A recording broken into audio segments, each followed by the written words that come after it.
I remember because I went back to Taiwan.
Good morning. Let us know if you can hear us on YouTube.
Gallery, and a lot of our cross-pollination and cultural bridges that we built was through a subculture, a street subculture it's always changing. of lowriders and that street and hip hop and graffiti. Like that's what united a lot of the tribes first in a way, in a real authentic way, where it was about our culture. So everybody agreed to.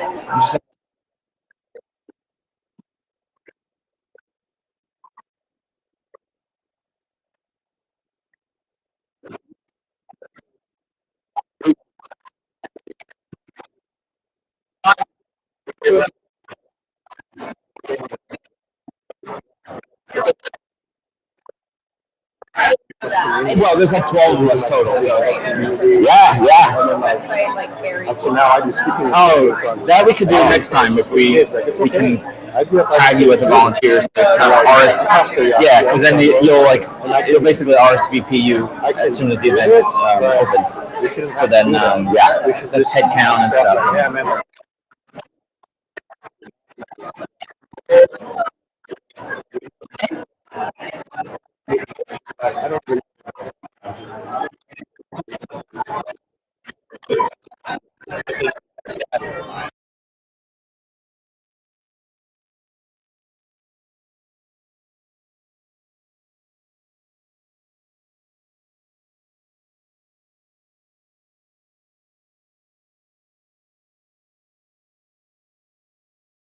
Have that, right? Like what's currently feeling, what we're feeling now, and what's influenced that, right? And things that have been here already. And like with the elders, like, yeah, we understand that. We went through that in the 60s and the 50s and the 70s. And it's still happening, right? And I think once we honor each other's indigenous cultures and we start talking about the bigger picture, that's when things actually start changing, right? But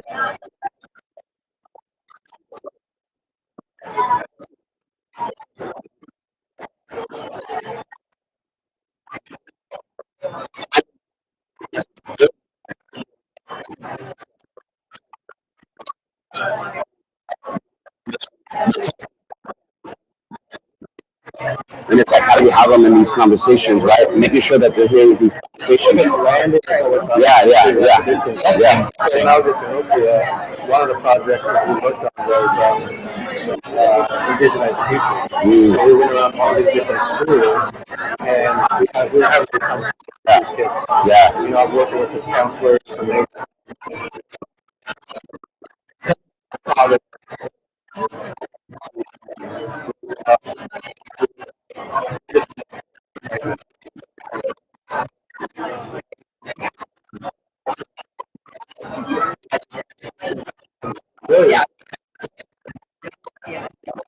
Okay. that conversation of Hello. Good to see you. feedback. Man. Right. We're gonna get started. So okay, cool. Intro will be like 20 minutes, and then you'll be on for 20 or so plus a Q&A, Yeah. and then we'll wrap up again. Got you. And you'll be kind of facilitating all that. And kind of, yeah, cool, brother.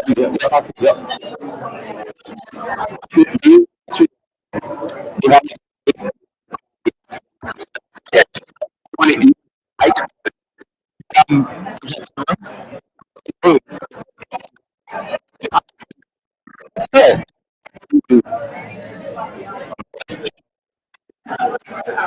Okay. If you don't need to use it, it's fine. Here, we gotta turn off the music.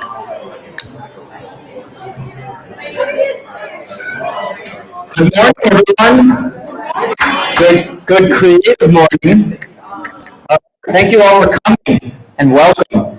I'm Prescott Perez Fox, and this is Creative Mornings June edition. You know, okay, hold up. Question at a time. A shocking amount of television shows, detective, which they operate like the season operates on the premise that 20 years ago. Like, I can possibly remember 2007, and I'm like sitting there looking at my shirt from 2001. I'm like, oh, geez, like that's not topic. But anyway, hello. Let's keep moving. Here's what we're going to talk about today. Is at the top. We have the main talk and the Q&A. We have 30-second shout outs and spotlights.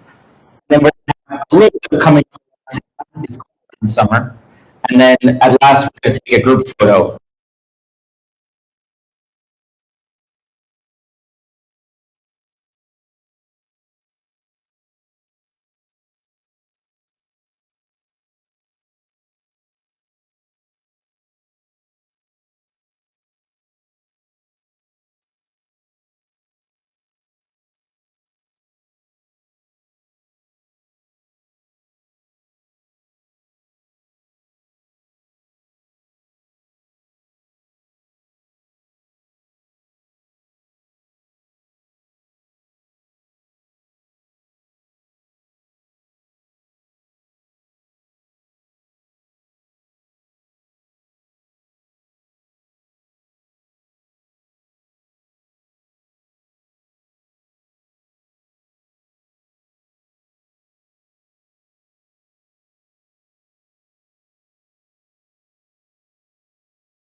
Turn to Creative Mornings. Let's see a show of hands. Who here has made a friend at a Creative Mornings event? Should be darn near everyone. Who here has done some business? Okay. Who here has attended an event that they heard about at Creative Mornings? Okay, that's a good one too. Absolutely. All right, let's keep that trend going for the first timers. Introduce yourself. Yeah. As I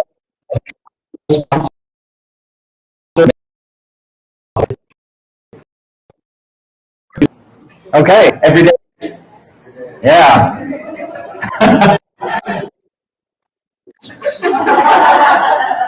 It's so funny. It could be cheaper. It could be cheaper, yeah. You got to start doing some work for them. They'll hand these out like you know, care packages. I don't know. Once you get inside the wall, they're like, yeah, you. There you go. So, Figma just has.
Oh, it came through. Okay, so the phones are getting a lot better at enabling QR codes as well, I noticed. Yeah.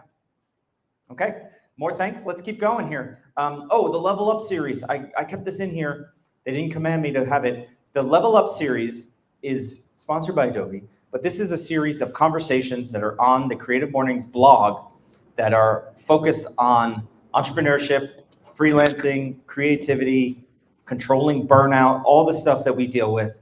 And I don't think they're being broadcast live anymore. It's kind of a season 2, but you can go and look at all the videos that are recorded there. It's actually a very good sequence. So check that out as well. And let's keep moving. Thank you to our local sponsors. And we have several today. We have our longtime recurring sponsor, AIGA Arizona. Corey's in the back here representing, and we're going to hear from them a little later in the program. We also have FlexTowel, who sponsored the water. And Chris is there with the t-shirt and everything. So we have those customized water bottles. I don't know if you saw that with our logo and styling. So we appreciate Chris supporting that, especially in the heat of summer. Yeah. And then, of course, we have Adobe. I shouldn't say, of course, this is Adobe on a local level.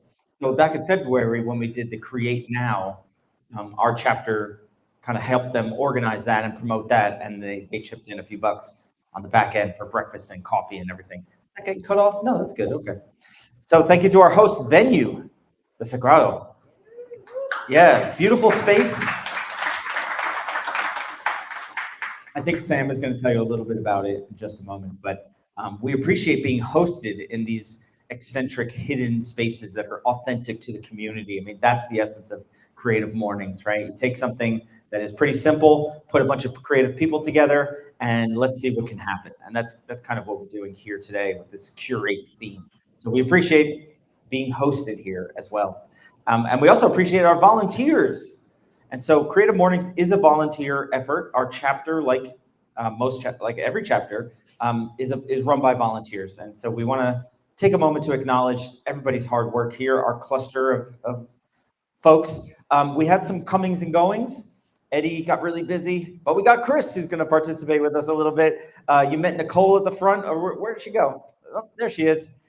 Nicole is joining us here as an in-person volunteer. And the other Nicole was playing music last time. And it's funny because you were dressed the way she was dressed last time.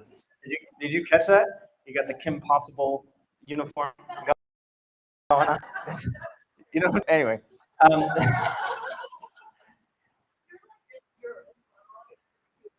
Okay. Okay, great. I'm not the only one. I'm not the only. See, I like that when I can make a reference and people understand where I'm going for it, right? You know, the other day I made a reference to Oregon Trail, and half the people are like, "The what now?" And half the people are like, "I get it." And maybe you. So if you'd like to volunteer, we'd be happy for the help. This is fun, but it's also a bit of work. Takes some coordination. So if, especially the areas that we really have these choke points or we need some extra help, I'll be honest, are in the video editing and in our newsletters, our emails. We really try to avoid having single points of failure. 2 heads are better than one, multiple eyes, multiple ideas. And so on those areas in specific, we could do more if we have those extra voices and extra ideas. So if you're interested in helping out and on any of these topics, photography, video, right? Claudia's taking photos, but sometimes she has to rotate out of town. It's great to have extra photographers, more video, sound, live streaming, which we still do. We're one of the last chapters that does a live stream every month. Breakfast and merch marketing. Want to help us out with some business cards, with some hats? Do you own a company that puts banners on blimps? Like, help us out, you know? So if you'd like to volunteer, just talk to us and we'll get you in the system, or you can reply to any of the emails that we send, and that goes to the chapter. It's a very simple operation, so come on over. Okay, we do this tradition of the manifesto every month, and this is kind of just to remind us why Creative Mornings was formed and founded and what keeps us alive and running. Do we have a separate reader today or no? Very on the spot. Would anyone like to read the manifesto? Yeah, come on up. Oh, you have it printed there? No. Oh, okay. Well, we have two options. You can read it from the very small screen, or I can bring it up on my phone, but you have to give me a minute. Okay. Well, hi, I'm Felicia Penza. I've been volunteered by Erica Brooks. You can hold on to that. Manifesto. Let's see how fast I can get it without the wireless. No pressure.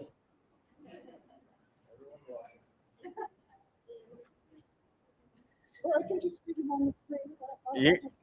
I mean, it's here big, but then you're not like facing the audience or something. Okay, let's try. Yeah, go ahead. Everyone is creative. A creative life requires bravery and action, honesty and hard work. We are here to support you, celebrate you, and encourage you to make the things you love.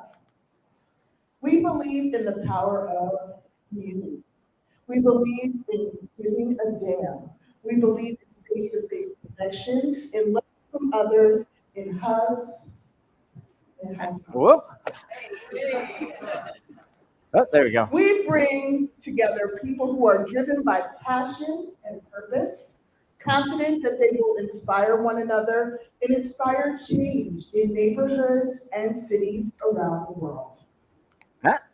Everyone is welcome. There we go. Thank you.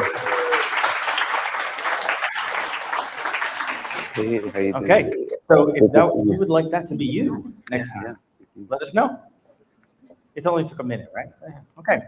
So this month we have a theme, curate, and it was chosen by the Orange County chapter in California. So that's a fun fact. There's a separate chapter in Orange County as there is in Los Angeles. So if you're ever down in that way, taking a vacation, see if there's an event going on that month, right?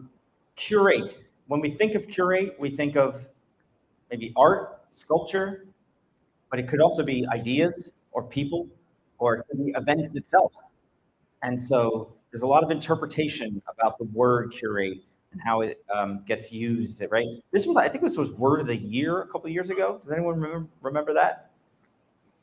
Okay, I'll have to get the specifics. It was a popular word for a while, but now it's back in theme form.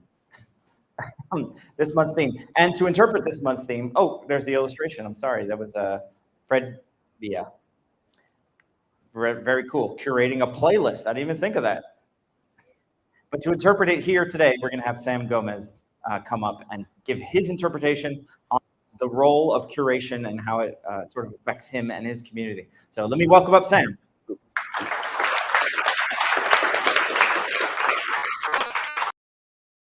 Brother. I'm going to share really quickly about the space we're in and where we're at.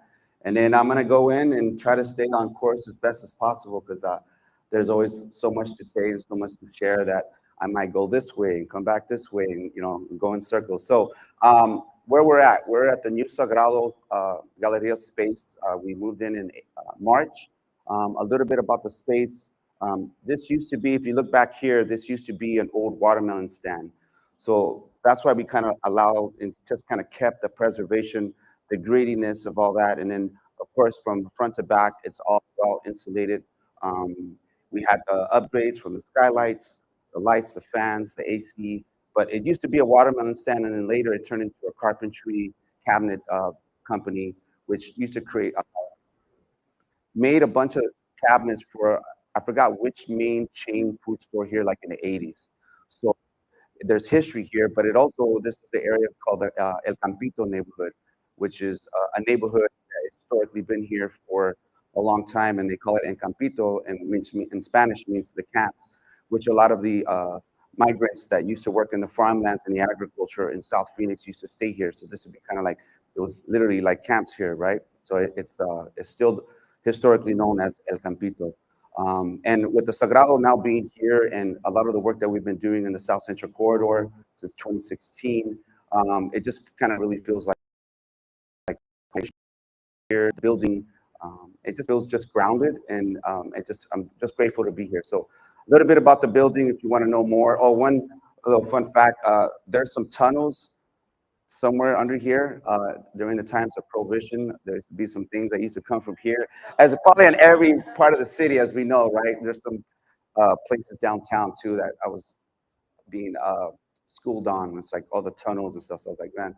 So one day we might have to open those back up, right, and do a little speakeasy. But anyways, a little bit, that's enough about the building. I'm happy to be here, so I'm going to go ahead and sit down. I'm going to see if I can just speak without the mic. And can you guys hear me pretty good right now? Yeah? Or would it be better for me to use the mic? Mic? Okay, cool, perfect. So my name is Sam Gomez. I'm born and raised here in Phoenix, Arizona. Born and raised, proud tradition. I went to Cartagena in high school.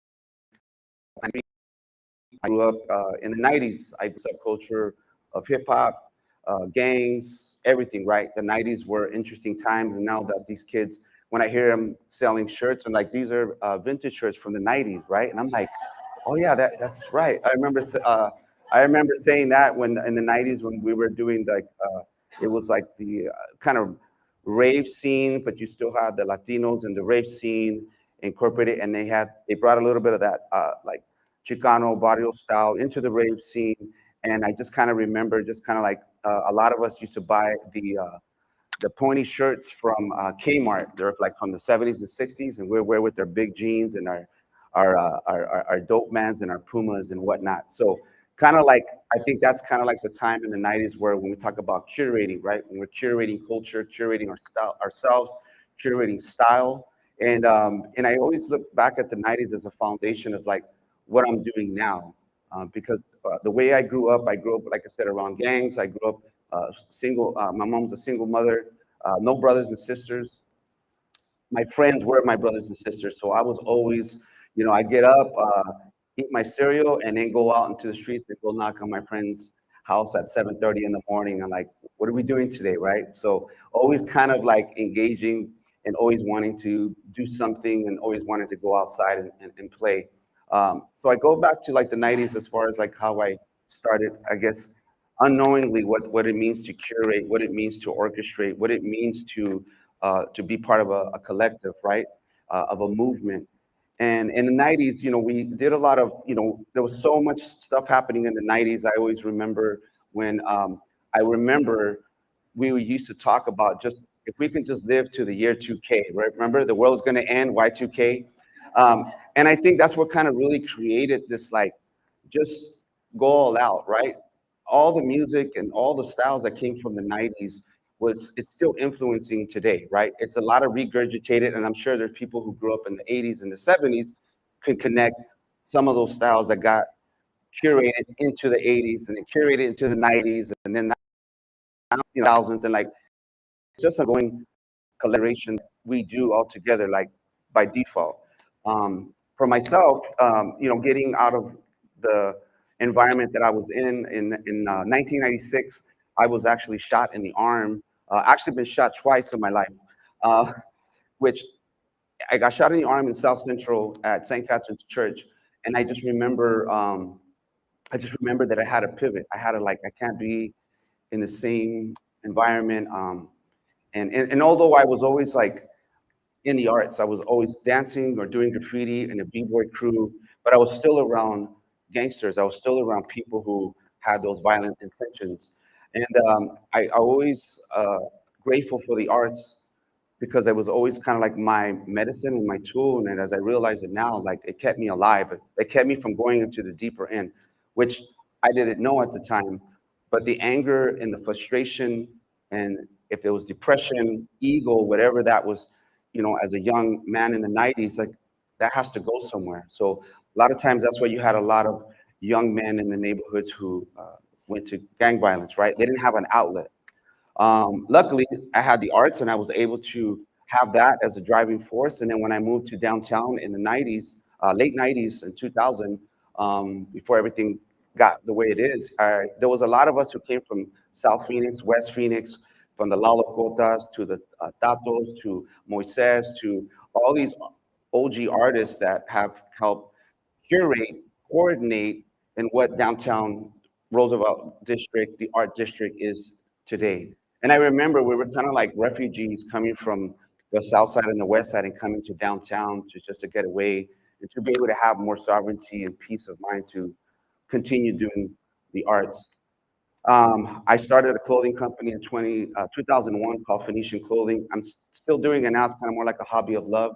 But at that time, came from an era of in the 90s where there was things happening in the streets where we were at war, right? We were at war with a state next to us, in California, and it was very much like the ego, but it was also about territory, right? The home team, right? And it was kind of like that whole energy, right? That was negative. And as we got in 2001, when I started Phoenician Clothing, I still wanted to carry that pride, but in a positive way. So I started Phoenician Clothing as a way as like the home team's clothing company, and I always sponsored a lot of the artists, the b-boys, the DJs, just the movers and the shakers. And I was in about 7 stores at one time. And then life happened, and then in 2015, I had my last fashion show, and then I had an opportunity to open up the Sagrado again. So let me just take you back to the context. We first opened up Sagrado in 2012 on Grand Avenue at the Melgoza building, which is the spiderweb bar building, if you guys are familiar. This was before you were able to park on the street, before they had the cement. So like you parked in the street, you see a car coming, and people are like, "Are you sure you can park here?" Like, "Yeah, you're good." But at that time, the building owner, we had a cooler, we didn't have an AC, so some of our artwork was getting warped in the summer. So like, yeah, you know what? It's time to, just shut it down. Luckily, I had the opportunity to open up the Sagrado again in South Phoenix in 2016, and the goal was just to open up the gallery, have a cafe, and that's it. Curate art and have art shows. But little do I knew that's when the introduction of the light rail was coming, and of course, I was like, "Oh, man, displacement, gentrification, and everything." So what I did, once again, I think kind of going back to curating, right? I curated and made sure that there was going to be some language put into the RFQs to make sure that local artists are being more preferred. It's against the law to just pick local artists, but we were able to put the language in to just kind of favor more of the local artists. And because of that, 95% of the artists got selected would help secure like 1.5, a little bit more than $1.5 million worth of contracts. And that's kind of like where I started kind of using the platform of arts and culture and design as a way of advocacy, right? Creating economic development. And I say this, all this is kind of like orchestrating in my mind and plotting, right? When you're doing work like this, if it's a company trying to run a city governance, like you have to be a visionary. You have to try to think 10 steps, regardless if you have the tools, regardless if you have the money, regardless if you even have the support. You got to be a little bit crazy, and you got to think outside the box in order and to get others to believe in you and to push, to help support this, right? But a lot of times, as I reflect, right, a lot of the visioning and a lot of the things that I've been doing and pushing with community member and artists, it's a reflection of what I've been hearing from different initiatives and surveys, right? And you start hearing things throughout the years, and only so much gets replied and invested in. So as time goes by, it's like I'm one curator of many, and I'm a curator of a collective of other curators. And I just happen to be blessed to be in this position and to be supported in order to do this work, right? And it comes with a lot of responsibilities, and sometimes you put more responsibilities and burden on yourself because, like, I got to make this happen, right? I got community feedback. I got to get this, secured. I got to get this invested, and sometimes that's where the ego, right? Sometimes you got to check your ego, and it's like, you know what? I can't do this. I can only do what I can with the platform and the tools and the knowledge and the wisdom that I have currently. Fast forward, I got shot in 2023 in Portland, talking at this. I was supposed to talk at this NOMA convention, National Organization of Minority Architects, to go speak about how I coordinate, curate, navigate around the municipalities, governance, community, and how I use arts and culture and design to create projects or to influence projects that are being highly invested in. And when I was injured and rehabilitating, and I had 4 or 5 months to just really lay in bed, went from being on a wheelchair to crutches, but I still had to run the Sagrado from in bed. I still had to curate a show which was the Phoenix Arts and Culture Artist to Work program that happened at the Autobahn, and it was in 2024. So I had to kind of like from in bed, from calls and Zooms, I had to still, because I still had that responsibility and that conviction that, it was also my medicine, right? Like this work is not just like I'm there's an obligation, there's a responsibility, but it's also like my medicine. Like if I can't do this, I would probably go crazy. I don't know what else I would do, with my life, right? This is like my this is part of my legacy, others people's legacy. This is like my life's work. And when I think about that, I just kind of like, it's always ongoing, right? How you're going to navigate, how you're going to make things happen. And it's a constant orchestration in my mind, right? Orchestrating, praying, manifesting, and consistently just doing that every day, right? From a small conversation to a random conversation, everything is interconnected. And I walk that path, in that spirituality path, because I've had to do a lot of forgiving in my life. I had to, the next morning when I got operated, I have a rod in my femur because it got shattered. And right away in the morning, I had to forgive the shooter. I had to say, you know what? I don't want to harbor any hate. I'm so happy that I'm alive. They said I'm going to walk again and dance again. And so, like, I was just grateful. And I think that was part of why I was able to move forward without having any anger, any bitterness. And it also kind of helped me just heal, right? And so, like, everything I do is I look at it as medicine. And I'm sure people, some of you can relate to this, right? And you don't think about that, right? Like, why is it that I do what I do? It's like, well, because I have to, right? A painter has to paint, regardless if it's going to sell. He has to paint. He has to create. If it's for himself or knowingly that what he creates and how it makes people feel, he turns into a medicine man, or she turns into a medicine man, or they turn into a medicine man, women. So that's the kind of like the path that I walk in. And so every day is a curation of what I'm going to do, making decisions, how I'm going to collaborate with others, right? How I can serve, how can I serve you? How can I help you with your vision? And I think it's that. There's a lot of cross-pollination that happens naturally, and we don't realize it. And sometimes we don't, we forget to honor it. We forget to honor who we are, who we're working with, because, the reality is we're trying to survive, right? Is this going to make money? Is there funding? Is there grants, right? Constantly chasing grants and being under the mercy of grants is one of those that we battle. And I'm a person that I don't feel comfortable asking for money. I have a hard time asking for money. It's always like, I got it. I'll figure it out. And sometimes that's also, right, your ego. And sometimes feeling shamed, right? Feeling shamed and like, like I'm supposed to get this, I'm Sam, I'm creative. I need to do this. It's like, and as time goes by, I've learned to like work with others and be more vulnerable and open up and not be afraid to ask. But I kind of want to stop there, and I kind of want to allow some questions. And I know we had kind of like a structure of, but it's really hard for me to stay in structure. And once I open up certain doors, but also there's just so much to say, right? There's so much to say, and there's so much passion behind it that sometimes I just need to slow down. So I would like to get any questions or anything that you might want to prompt, any other questions, so I can kind of share. Absolutely. Well, the funny thing is, like, I usually have a bunch right off the top, and here I'm like, wait, you got shot in church? Like, outside of a church. Oh, that's better. Yeah, I think God was watching me and also saying, you know what, Sam, we're gonna need to pivot you in this environment.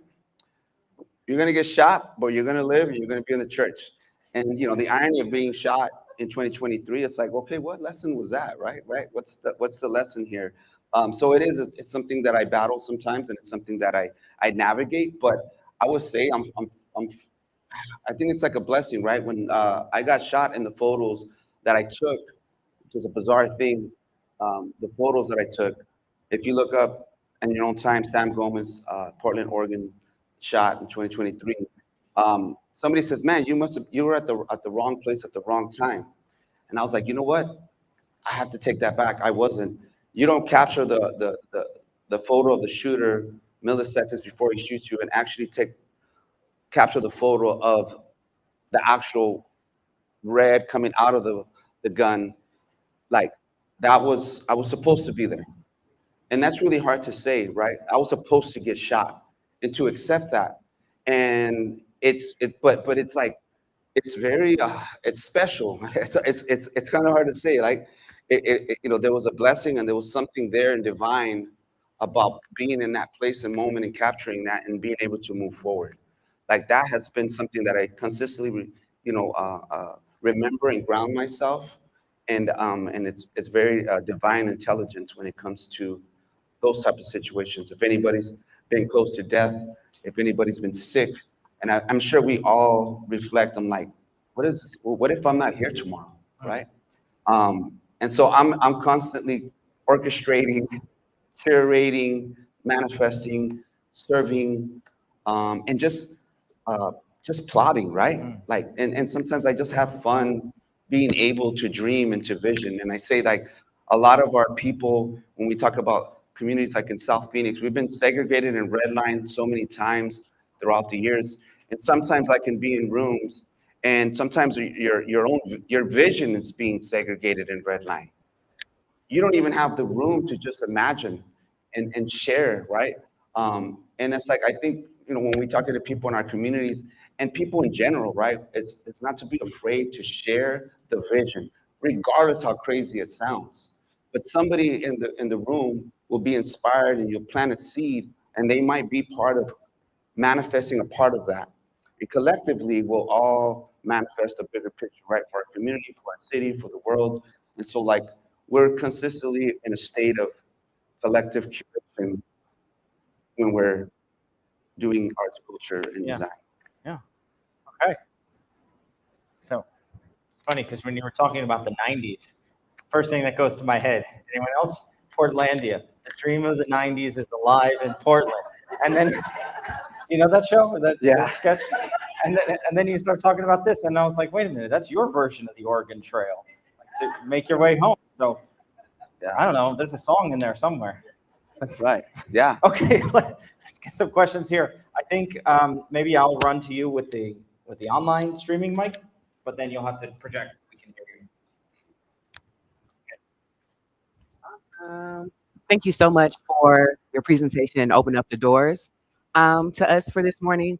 I wanted to ask, or continue to build on a conversation. We were in the same room, I want to say last week, with the Central City Planning, and you raised a question around how can artists and developers essentially be more so on the same page so that artists can influence the structural integrity of downtown Phoenix. And I thought it was such a great question to pose in a room full of developers, because that is also the dream that I have in what are other creative ways that artists and creatives can partner with the people who are responsible for the structure so that downtown Phoenix not only becomes a memorable place, but there's more iconic architecture that surrounds us. And so for us today, and since you mentioned it, are you able to share more about the dream that you have around that, or what is your stance on including artists and developers and architecture for the integrity of downtown Phoenix? Yep. Absolutely. So currently, like 3 years ago, we got contracted for the Third Street pedestrian walkable bridge at the Rio Salado, which will start getting built in the fall. We were kind of like at the bottom of the contractor team, but we were contracted to engage community, from indigenous to kids to residents to artists to environmentalists, and we were able to influence the bridge from the community's voice to kind of indigenize it, but also to make it more than just a bridge, to make it like an arts and cultural center bridge, which the features and the way it's going to be laid out is going to be able to be programmable, right? So now we're talking about third spaces. And you're mentioning architecture, and it's like, I work with Selena Martinez. She's Yaqui Chicana. We started Design Empowerment PHX along with Renee. And we talk about re-indigenizing architecture, right? And what does that look like? And I'm sure there's a lot of people, currently some of the architecture that's being knocked down here in Phoenix, right? It's erasing history. It's erasing the stories. And it's frustrating. Like, why do that? Like, why not be more intentional with development? And it's important. I'm sure you've been to other cities. My daughter's recently started at the Art Institute of Chicago. It was my first time going there last year. And I was just like, wow, like the architecture, the energy. And, and you come here and they're just like knocking it down. And I just think like there needs to be some policy, and we need to invest and re-indigenize this area. And with the architecture, right? We all come from some ancestral lineage, old world. We don't care what color you are. We all have some greatness. And my ancestry comes from building pyramids. We're building pyramids that were connected to the science, to mathematics, to agriculture, to everything, right? And it was intentional, and it was thoughtful. It was conviction about how those building structures are going to be here thousands of years from now, right? And how they're still going to influence it. They became tools, and I think it's like we need to imagine about architecture that it's not just a contract. It's not just to like we got to build this ASAP. It's like how the community is going to feel when they're in there. How does it represent the community? What's the program from the design? And so that was key, is that the programming will influence the design of the bridge. The programming influences the design of buildings, public amphitheaters. And I think it's about the stories and the oral history there. And I think, once we start thinking like that as a city of Phoenix, I think people come here. And I had a gentleman, we had an event last night, and he just moved here in October. And he says, when I was driving in, when he was seeing the desert and the sun set, it was very spiritual to him. And that's when he knew, like, okay, my life is going to change. And I think when people come in or fly in, right, it's that spiritual experience that we have here in the desert and the city. We want that also to represent in the city. And a lot of times, we want to be like other cities, or it's just cookie cutter. This is what they're doing in San Diego. This would be great. But there's an identity crisis that the city of Phoenix is having right now. It's not zoned into the identity here. It's not honoring the first people here. We should have,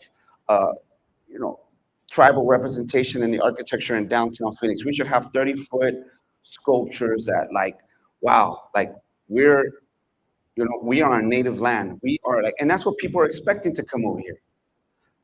That's what people from other places in the world are like, what's here? And I think Phoenix is a very spiritual place. It is, right? And the monsoon, hopefully we get a strong monsoons coming in.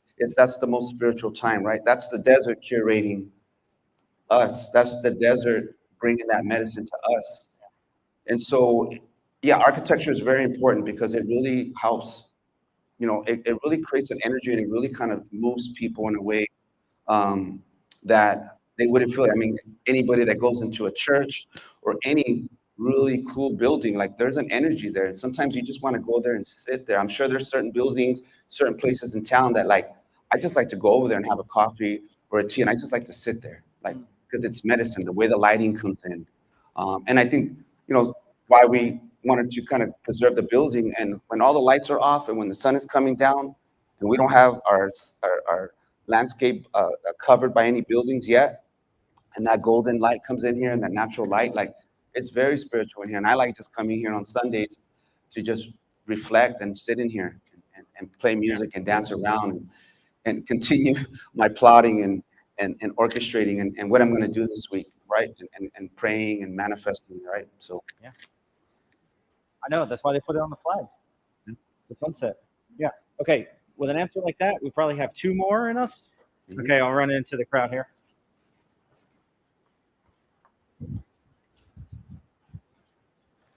Hello. I just had a question about how did you get yourself in that door of like being able to be in the same room with council members that make decisions that shape Phoenix? And I just wanted to know that journey. Like, how did you get your foot in that door? Yeah, I think the first time is I was going to some meetings for the it's like a hidden joke within our community when it's going to get built, the Latino Cultural Center. And there was a councilman a while back. I don't want to name him. It's rhymes with Sosowski. I'm just gonna throw. And anyways, the way I didn't like the approach. I didn't like the very cold engagement that they did, the checkbox, and I had to kind of keep going to the meetings and disrupt it. And I just didn't like the way it was being handled. And I can see the games. And I think and then I disrupted a meeting at City Hall when a certain person was being basically boxed in and like kind of coordinated his people to like shut it down. And that wasn't the first time that he did that. That person did that. They shut down this beautiful vision that really inspired me for the Sagrado and the other projects that I'll be mentioning in about a month. And there was a project called Plaza de las Culturas, which was supposed to be at the Rio Salado. And it was something that was inspired by, I think, the Riverwalk out in Texas, Houston, or over there. And it was supposed to be, the vision there by two gentlemen from South Phoenix with an organization. They had this vision for a kind of like amphitheater, education, arts, retail, food, farmers market at the Rio, right? And it was deliberately like shut down, right? The vision was too big for this person, and it got kind of like smashed. Like it was just like, and I remember that I was like, wow. So that kind of really wanted me to be at these tables, and I remember a gentleman, an elder, told me, he goes, if you're not at the table, you're on the menu, and sometimes you're going to be at the table for many people, not just yourself, Sam. You're there, for these people that can't be here, that can't be 10 a.m. at a meeting that the city's going to do. Everybody's at work or at school. Of course, you only have 5 people show up. So I think that's where I started seeing those games and how those things are being uh, curated, orchestrated. So I started getting into the advocacy role and making sure that I'm using that passion and making sure that I'm there. And I remember vividly at a meeting at the old space at a South Central Collaborative meeting, we had many people there. We had people from the city, we had people there from CPLC, all these, and it was a weird conversation, right? There was only so many people talking. The other ones were just like there to listen, just to listen, right? Felt kind of shaky. Like we only got 4 or 5 people in this conversation of 40 we're supposed to talk about. And so, and this one gentleman was just didn't really like where he was, his tone. And I remember this pastor, I forgot from which church in the East Coast. It was a video, and I remember him saying, "There's no political solution for a spiritual problem." And so, like when I mentioned that in the room, I think it really kind of like shifts things. Where like, stop. When you come and talk into our community, take your political hat, your whatever hat that you have that you get paid for your career, like come with your father hat, your brother hat, your husband hat, your friend hat, like come with that hat. And so a lot of times when we want to try to humanize these type of conversations when it has to do with development, and I get it. There's a machine. Everybody has to get the check, the 401k. I don't want to speak too loud, and I get it. When you're working for an institution, governance, like there's only so much stuff that you can say. So that's why I kind of got into it. I wanted to make sure that the community's voice is heard, and I'm speaking for those who can't be at the table. I'm running for those who can't run. I'm walking for those who can't walk, and I might be taking some bullets for it, right? It is a joke. Okay. It's a morbid joke, but anyways. Yeah, last one, a little crisp and tidy. What do you think, Erica? You want it or your backpack? I got Okay. a backpack right here. Thank you so much. I'm really curious because I can go back 10 years when we were sitting at the Rio Salado where there was the meeting about the light rail. And I am really curious to know how you feel about what was a bludgeoning of South Phoenix to just get that thing in. And yet there were people that were on both sides of the aisle because there were people that wanted to be able to commute a one bicycle family or one car family or something. And this city has the worst transit system. I just came back from China, and how it is done there is brilliant, and it was all done in the last 10, 15 years. So I want to know, what do you feel is the overall impact? Because you are on so many committees, bond committees, do you feel that we have a voice to curate Phoenix? Do we have a way to really, really, truly impact? Thank you. Yeah, absolutely. I think it's we're doing it now. It's in bits and pieces, and it's agony. It's like it's very hard. But going back to like the overall impact of the light rail, it's a double-edged sword for me, right? When I documented the South Central before the construction, and when you look at the photos, there's grieving there because we had the islands in the middle with trees and everything, and it just looked more greener, right? I get it. We need transportation. We need that as a growing city. That's why we have port transportation. That we're years behind, decades behind. But also, I think when it comes to the community and making sure that there was support there for the local businesses, it wasn't there, right? It just wasn't there. It was check boxes. And when the next light rail extension comes, going to Maryville, um, it's like South Phoenix is like, all right, done, let's go. So, what I'm going to be introducing next month is going to be about the Arts and Culture and Nature District vision that will span from South Mountain to downtown, which is a cultivation of all these campaigns and everything that the community has said. I'm merely just kind of connecting the dots. I'm connecting the dots, and I'm trying to not have imposter syndrome about like, is it me that does it? It's Sagrado? No, it's us. It's everybody. I just got to share the vision. I'm just a conduit, and this is what I'm seeing. I'm just connecting the dots, asking community, do we want this? Okay, well, this is where the voice comes in. We need to do like our voice needs to be like a landslide on some of these things. And I get it. It's hard because there's a lot of distrust and a lot of disappointment at many times because you know, community voice, and this is what they wanted, and they got opposite or they got something totally different. So there's a lot of distrust there, but I think like we just have to keep, fighting that good fight. But it's getting people like ourselves. Backpack would be a great speaker in the future. Hint, hint. And I worked with her for so long, and she's helped create renderings and help also kind of curate that vision, right? And it takes a village, right? It takes a village, and that's why having the architects and designers that have that connection, that are spiritually connected, like they need to be at these tables in the beginning, not a checkbox, not an afterthought. Like, let's talk to the art community. We need a mural here. We need more equity. We need real investment in the arts and culture. We're cultural developers, and we need to be treated and invested accordingly. So double-edged sword, light rail, and I think more I could either sit there and point fingers, but it's like, okay, let me and the community and partnerships still stick with that vision and see what we can do and make sure that the community's voice is still being heard and do what we have to do to continue that investment. And this is going to be generational, right? This is for generations to come. So it is, we always say we're the ancestors of tomorrow. So we're only going to do so much and be okay with it, right? But while we're here, we're going to do we'll take this into a dogfight if we have to, right? Yeah.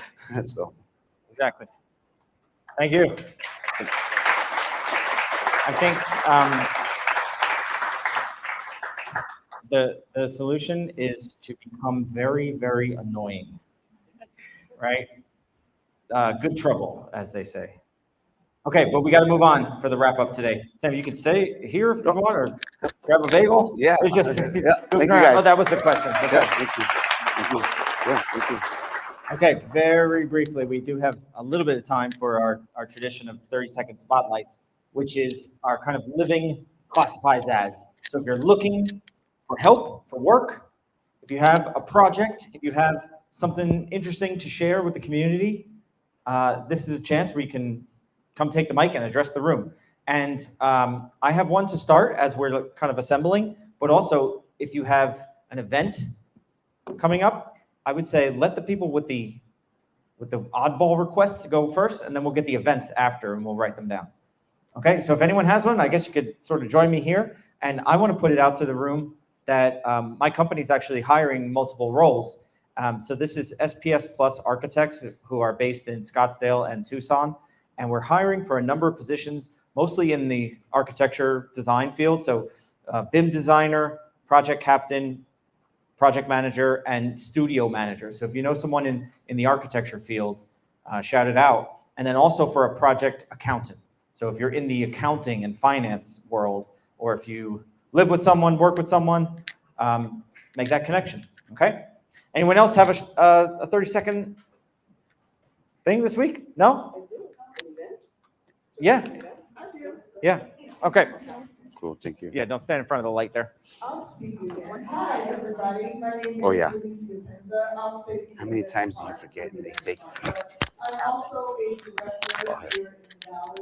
I've directed a couple of community theaters, and I'm looking for cop designers. If you have any experience with that, or costume design, or sound design, or lighting, it's community theater, so the stipends are small, but we do pay you. But I am directing something at the Arizona Opera Black Box in the fall, and would really, really love, even if you don't have experience in theater, this is an opportunity for you to have a platform or the opportunity to learn and have a little bit of experience as backstage crew. So talk to me if you want some more information. Okay.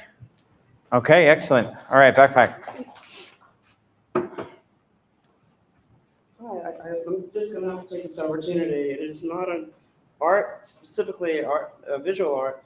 I'm teaching a jive and a dance lesson tomorrow night at Post 41 in South Phoenix, the American Legion. I'm a swing dancer, hip hop dancer for all time. And so tomorrow night it is free at 6:30 at Post 41. It's jive and stroll. And these are the dances that are done in, it's like the sort of swing version of rockabilly in Mexico and Europe and Australia and everywhere but Arizona. So I'm the only one that's been teaching this. Yeah. And it'll be free tomorrow night at Post 41. Everybody's welcome. Okay. No partner needed. Oh, we got more? Okay. Hi, my name is Charlotte. I just recently graduated from the University of Arizona. Okay. I have kind of like an interesting major. It's game design and development with a minor in graphic design and programming. So I am currently looking for work. So if anyone needs help with like some technical stuff, I'm mostly just doing some freelance stuff at the moment, but yeah. Okay. All right. Make sure we get your website or something. Erica can write it down. Yep, Nicole. Everyone else, you can stand up so you're ready. We have to move quickly. Yep. Just a quick pitch. I'm going to be doing a little social experiment in the month of July. Have not promoted it or posted anything about it, but I just want to be an available volunteer for your projects. So if you have writing needs, if you have production needs, if you have promotional needs, or just something really random and you just need a body, you need to like move some boxes or whatever, I just want to put myself out there as available. So hit me up. I'm your Dr. Nicole. I'm here for you. All right. Hello, everybody. My name is David Zamora. I am a young professional freshly emerging into the world of construction. I just want to introduce myself. This is my first creative morning with you guys, and it's been very inspiring. I'm actually part of another organization called NOMA. Okay. So I know I'm the National Organization of Minority Architects. Just because of my background, I went to school for architecture. Yeah, I just want to introduce myself. Okay. Welcome. Okay. Last one. All right. Okay.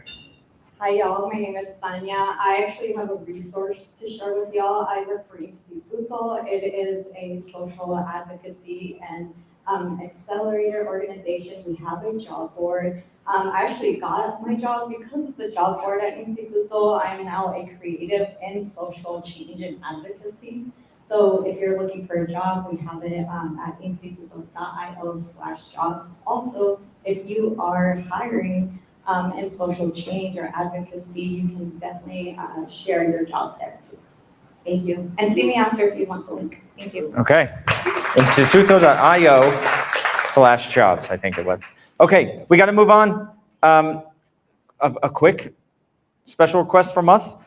Become a sponsor. So you of the community can join this effort, help us out by sponsoring. This is financial. This helps keep us moving. And we have a specific need coming up in September. We're moving, or we're gonna, rotate to this cool new venue, but there is kind of an insurance situation. So we're looking for someone to specifically sort of pledge the amount of the insurance to help us out for that event. And then, of course, we'll get your logo in the newsletter and on the website, and we'll give you a thanks and everything. So come talk to us if you fancy that. And then more generally, the ongoing breakfast and coffee sponsorship, approximately $75 a month. So if you have a company or an organization, or you just personally want to be involved in this, we would love that. So come talk to us and see if we can help grease the skids going forward. Tariffs and that. So, okay, and same thing, reply to the email or just come talk to us. Okay, coming up around town. Now, there's not a lot this month because I think a lot of groups are on hiatus for the summer or people are traveling, but we do have a big one in Phoenix, which is Phoenix Design Week. Orbit is this year's theme. And so we are taking off, exploring new worlds, etc. And Corey's back there, who is running the organization and also did the identity. We have the details that are already emerging. It is the 23rd and 24th, which is Thursday and Friday. No, Friday and Saturday. And then the week of events will follow that week. And mark your calendar. Our Creative Mornings is going to be on the 30th, on a Friday morning. So we're going to sort of close out the week coordinating with all these other events here. And so this will remind you every month from now until then. But there is a intermittent deadline for the early bird pricing. And I believe there's also discount pricing. So again, if you work with a bunch of folks and you want to send a group of 4, 6, 8, check out the website. Don't wait too long, right? Maybe put it in the budget and get it on the other side of the July 1st. Now, write that check, make it happen. Okay. And then I think we also have a conference coming up, WordCamp. And this is our own Raquel, who is not here today. She's still gallivanting in Europe, where the heat followed her. But this is WordCamp is the national WordPress conference, and it's coming to Phoenix. So she's involved in hosting it, and it'll be here in August. It's coming right up. WordCamp, I believe they don't have the registration link. I think the pricing is fixed. I think it's like $50 a person, like always. It's like everybody, there's no early bird or anything. It's just always pretty cheap. So if you're involved in web design, check that out. It's right around the corner here. Okay, and then next month we have the global theme Competencia, and it's Ana Urina. That is July 24th, so a tidy 4 weeks from now, and that's going to be at the Newton. And if you were there last year with us in May for Revival, it's the same venue there. So Changing Hands Bookstore, First Draft, Coffee, and at the Newton. It's a great venue, especially if we get there before it opens, right? The parking lot's a little bit crazy. Okay, and the best way to learn about it is to get on the newsletter. Now, reminder, just because you signed up today does not mean you're on the newsletter. You have to choose the Phoenix newsletter. And so we only send a minimal amount of email related to the events and when you can sign up. So check out the website. Just scroll down to the Creative Mornings, just scroll down to the bottom, and you'll be able to sign up for the newsletter. And you can choose Las Vegas, Tucson, wherever you spend time. You could to join the newsletter. And then your homework for next time is to bring a friend and make a friend. And if you can't come, just tell a friend. All right. And so the last thing, let's take our group photo. And okay, Claudia is directing us over to a seating area here where we can all assemble and take a nice group photo before we leave for the day. Okay. Thank you.